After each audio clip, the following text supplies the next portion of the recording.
Hello everyone, welcome to my channel CIB with Ashok. Friends, आज हम bank promotion exam में priority sector lending से related एक topic होता है फ्रेंड्स, डीआरआई स्कीम के बारे में पढ़ेंगे। तो काफ़ी पूछा जाने वाला टॉपिक है। तो फ्रेंड्स जो है सीआईबी विद अशोक जो चैनल है वो यूट्यूब पर भी अवेलेबल है और हमारा ऐप भी है इसी नाम से ही, सीआईबी विद अशोक, जिसे आप डाउनलोड कर सकते हैं। और अभी ये वीडियो जिसमें यूट्यूब पर अवेलेबल रहेंगी और कुछ समय बाद मैं इसे ऐप पर भी अपलोड कर दूंगा फ्रेंड्स। ओके, तो चलिए शुरू करेंगे friends. DRI scheme priority sector lending का ही पार्ट है। तो डीआरआई का मतलब होता है differential rate of interest scheme होता है friends. DRI differential rate of interest scheme होता है, उसी के बारे में हमको जानना है फ्रेंड्स। तो देखिए, इस स्कीम का उद्देश्य क्या होता है? To improve the economic condition of the weakest of the weaker section of community by providing financial assistance at concessional rate of interest for engaging production and gainful activity. तो मतलब जो बहुत ज़्यादा कमज़ोर लोग हैं, कमज़ोर वर्ग के लोग हैं, उनको वित्तीय सहायता उपलब्ध कराई जाती है और जहाँ पर इंटरेस्ट रेट भी जो है छूट वाला होता है, ताकि वो प्रोडक्टिव और गेनफुल एक्टिविटी में इन्वॉल्व हो सकें। यानी एक तरीके से हम लोन प्रोवाइड करते हैं इनको, ठीक है, जो लोग गरीब तबके के हैं। अभी हम वो देख लेंगे कि ये लोन किसको दिया जा सकता है।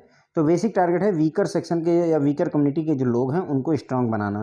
अब इसमें क्राइटेरिया क्या होता है, लोन कौन ले सकता है? तो उसके लिए लैंड होल्डिंग रूल होता है, कितनी ज़मीन होगी आपके पास तब आपको DRI differential rate of interest जो लोन है वो मिलेगा।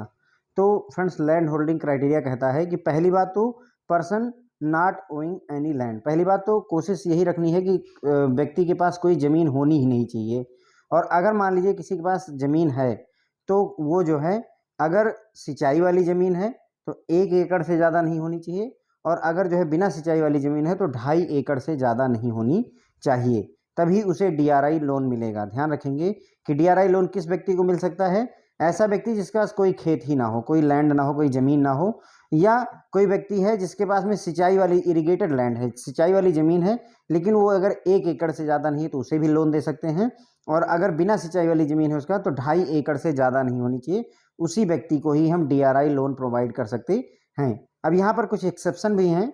ये एक्सेप्शन है कि जो SC ST कैटेगरी के लोग होते हैं वो जो है मतलब उनको लोन दिया जा सकता है इर्रिस्पेक्टिव ऑफ लैंड होल्डिंग। मतलब ज़मीन जो है मतलब उनके पास कितनी भी हो उससे मतलब नहीं होता है, उनका ज़मीन कितनी भी है उसके बावजूद भी SC ST कैटेगरी के जो लोग होते हैं उनको लोन दिया सकता है, बशर्ते कि वो और सारी शर्तें पूरी करते हों, है ना। दे सेटिस्फाई अदर एलिजिबिलिटी क्राइटेरिया। अब दूसरा क्राइटेरिया क्या होता है? एक तो ज़मीन वाला हो गया फ्रेंड्स, कि आपके पास ज़मीन इतनी होनी चाहिए। और इनकम क्राइटेरिया क्या है? पूरे साल की जो इनकम है ग्रामीण क्षेत्र में 18,000 से ज़्यादा नहीं होनी चाहिए, सभी सोर्स से मिला करके।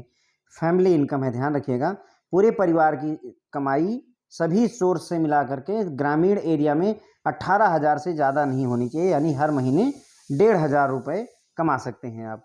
और अगर जो है सेमी अर्बन या अर्बन एरिया में रहते हैं, यानी ग्रामीण एरिया में नहीं रहते हैं, तो पूरे साल में आपकी जो इनकम होनी चाहिए परिवार की 24,000 पर एनम, यानी पर ईयर जो है 24,000 से ज़्यादा की इनकम नहीं होनी चाहिए। नहीं, एक महीने में मैक्सिमम 2,000 रुपये की कमाई पूरा परिवार मिल करके कर रहा हो, वैसे ही व्यक्ति को ये स्कीम जो है बेनिफिट पहुंचा सकती है। Beneficiary should not have any other source of finance while DRI loan exist. ध्यान रखेंगे कि अगर जिस समय व्यक्ति ने डीआरआई लोन ले रखा है उसमें कोई और दूसरा लोन उसने ना लिया हो, इसको भी इंश्योर करना होता है, ठीक है। तो देखिए, पूछा जाता है आपसे। अब जैसे इसमें डीआरआई स्कीम में अगर हम बात करें तो पूछा क्या जाएगा, तो आपसे पूछा जाएगा कि डीआरआई स्कीम, क्या एक व्यक्ति के पास 3.5 जो है एकड़ ज़मीन है उसको दिया जा सकता है डीआरआई लोन? नहीं दिया सकता है। ध्यान रखेंगे, अगर सिंचाई वाली ज़मीन है तो 1 एकड़ तक की ज़मीन होनी चाहिए, और अगर बिना सिंचाई वाली ज़मीन है तो 2.5 एकड़ तक की ज़मीन होगी, तो ही आप उसे लोन दे सकते हैं। और अगर किसी के पास ज़मीन ही नहीं है, लैंड ही नहीं है, तो उसे भी दिया जा सकता है। याद रखेंगे, एक एक्सेप्शन होता है कि SC ST कैटेगरी के लोगों को ये लोन मतलब कितना भी मतलब ज़मीन उनके पास हो उससे मतलब नहीं होता। SC ST कैटेगरी का यदि व्यक्ति है तो उसको लोन दे दिया जाएगा, बशर्ते कि वो दूसरी शर्तें पूरी करता हो। दूसरी शर्त क्या है? इनकम रूल कह लीजिए, इनकम क्राइटेरिया कह लीजिए।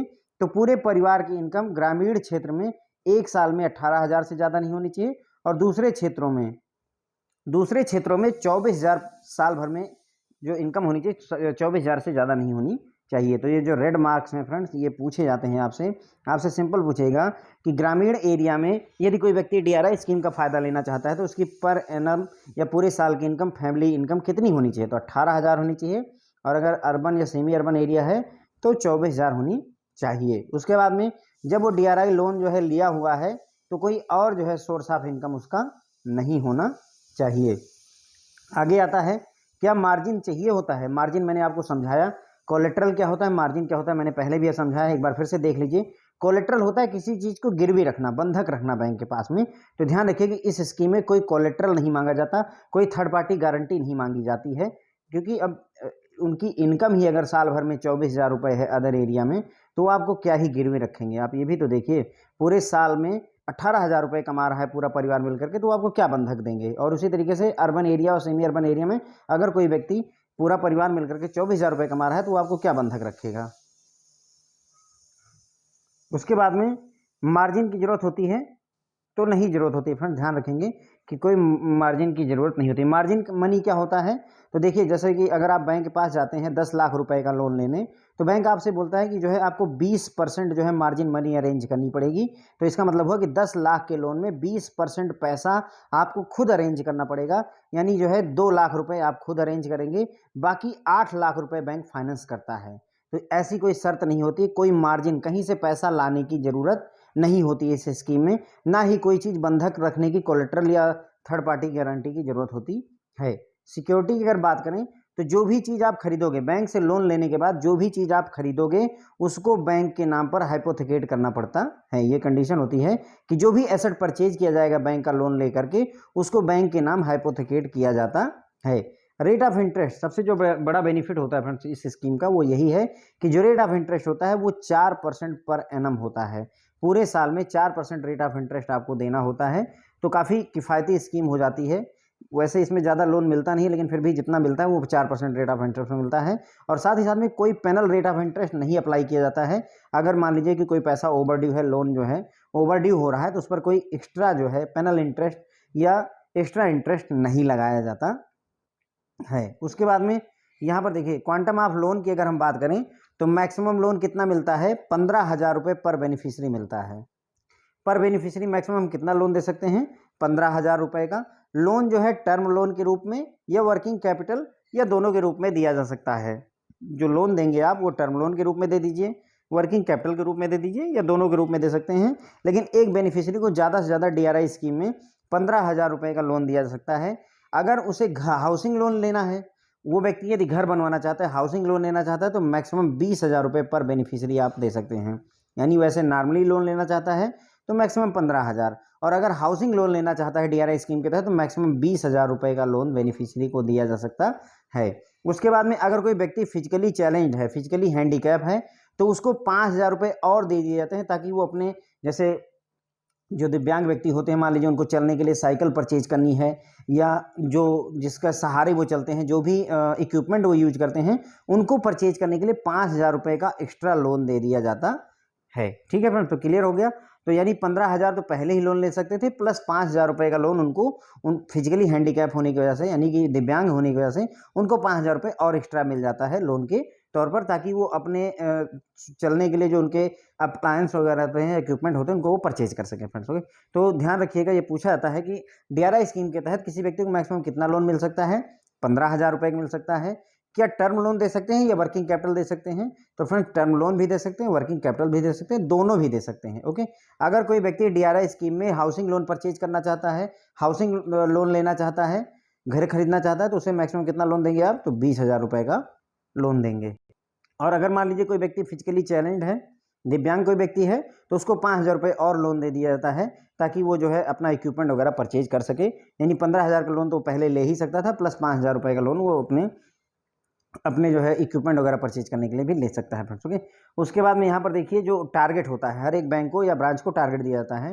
तो टारगेट ये होता है कि कम से कम जो DRI एडवांसेस हैं उसका 2/3 जो है, जितना भी मतलब DRI लोन अगर आप बांट रहे हैं, तो उसका 2/3 जो है आपकी रूरल और सेमी अर्बन ब्रांचों में दिया जाना चाहिए। मतलब ग्रामीण क्षेत्र में इसको ज़्यादा मतलब ज़्यादा पॉपुलर करने की कोशिश की जाती है कि 2/3 लोन जो है आपका, यानी लगभग 66% जो लोन होना चाहिए वो रूरल और सेमी अर्बन ब्रांचों द्वारा बांटा जाना चाहिए। साथ ही साथ में ये भी इंश्योर किया जाता है कि जो भी आप DRI स्कीम में लोन देंगे उसका कम से कम 40% आपको SC ST कैटेगरी के जो लोग होते हैं, जो बारोअर होते हैं, उनको दिया जाना होता है। तो ये भी पूछा जाता है, खूब जम करके पूछा जाने वाला क्वेश्चन है कि DRI स्कीम में जो रूरल और सेमी अर्बन ब्रांचेज हैं उनको कितना जो है मतलब टारगेट दिया जाता है, तो 2/3 जो है जो लोन डीआरआई का, मान लीजिए डीआरआई लोन में आपने मान लीजिए 99,000 रुपये का लोन बांटा, तो 66,000 रुपये का लोन जो है उसमें से 2/3, 99,000 का 2/3 66,000 रुपये आपको रूरल और सेमी अर्बन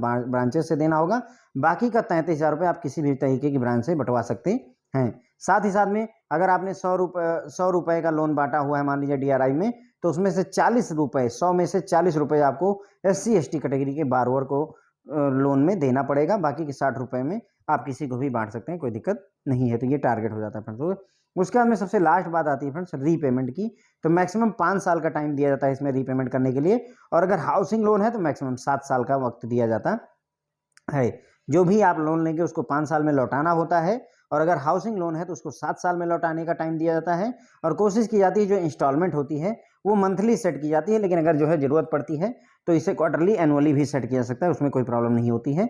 आप बारोअर के साथ डिस्कस करके जैसी ज़रूरत हो वैसा कर सकते हैं। तो डिफरेंशियल रेट ऑफ इंटरेस्ट जो है गरीबों या वीकर सेक्शन को मदद करने के लिए होता है। इसमें पहली बात, अगर व्यक्ति के पास ज़मीन नहीं है तो उसको लोन दे सकते हैं। यदि ज़मीन है तो सिंचाई वाली ज़मीन 1 एकड़ से ज़्यादा नहीं होनी चाहिए, बिना सिंचाई वाली ज़मीन 2.5 एकड़ से ज़्यादा नहीं होनी चाहिए, तभी उसको हम जो है लोन दे सकते हैं। लेकिन मान लीजिए कोई व्यक्ति SC ST कैटेगरी का है, उसके पास में 5 एकड़ ज़मीन है, 10 एकड़ ज़मीन है, 15 एकड़ ज़मीन है, उससे मतलब नहीं है, ये वाला लोन उसे दिया जा सकता है। अब आता है इनकम क्राइटेरिया। जो व्यक्ति है उसके पूरे परिवार की इनकम ग्रामीण क्षेत्र में 18,000 से ज़्यादा नहीं होनी चाहिए पूरे साल में, और अदर एरिया में यानी अर्बन और सेमी अर्बन एरिया में 24,000 से ज़्यादा नहीं होनी चाहिए पूरे साल में, तभी उसको लोन दिया जा सकता है। कोई मार्जिन नहीं चाहिए, कोई कोलेट्रल नहीं चाहिए, और जो भी एसेट परचेज किया जाएगा इस लोन से उसको बैंक के नाम हाइपोथेकेट किया जाता है।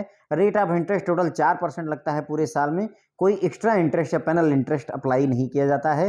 टारगेट होता है जो भी ब्रांचेज हैं रूरल और सेमी अर्बन ब्रांचेज को कहा जाता है कि आप 2/3 लोन डीआरआई का आप लोग बांटेंगे, और अगर जो है 100 रुपये का लोन बांटेंगे तो उसमें 40% ST ST के लिए भी अरेंजमेंट करके रखना पड़ता है। ठीक है, तो 40% कम से कम, एटलीस्ट 40% SC ST कैटेगरी के बारोअर को जाना चाहिए, और जो ग्रामीण ब्रांचेज हैं और सेमी अर्बन ब्रांचेज हैं उनको कम से कम 2/3 जो है डीआरआई लोन को बांटना होता है। किसी भी व्यक्ति को डीआरआई स्कीम के तहत मैक्सिमम 15,000 रुपये का लोन दिया जाता है पर व्यक्ति के हिसाब से। ये लोन टर्म लोन के रूप में, वर्किंग कैपिटल के रूप में दिया जा सकता है, या दोनों के रूप में दिया जा सकता है। अगर कोई व्यक्ति जो है डीआरआई स्कीम में हाउसिंग लोन लेता है तो उसको 20,000 रुपये तक का लोन दिया जा सकता है।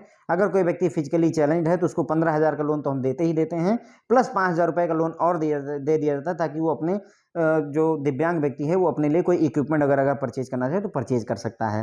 रीपेमेंट की बात करें तो मैक्सिमम 5 साल में आपको ये लोन डीआरआई स्कीम का लोन वापस करना होता है। अगर हाउसिंग लोन का केस है तो वहाँ पर 7 साल में रिटर्निंग के लिए वक्त मिलता है। यानी अगर जैसे आप 15,000 रुपये का लोन ले रहे हैं तो उसमें आपको 5 साल में लौटाना है, और अगर आप 20,000 रुपये का हाउसिंग लोन ले रहे हैं तो उसमें 7 साल में लौटाना होता है। और जो इंस्टॉलमेंट होती है वो मंथली के रूप में बांधी जाती है, या बारोअर की ज़रूरत के हिसाब से उसे क्वार्टरली एनुअली भी किया सकता है। ठीक है ma'am, thank you so much.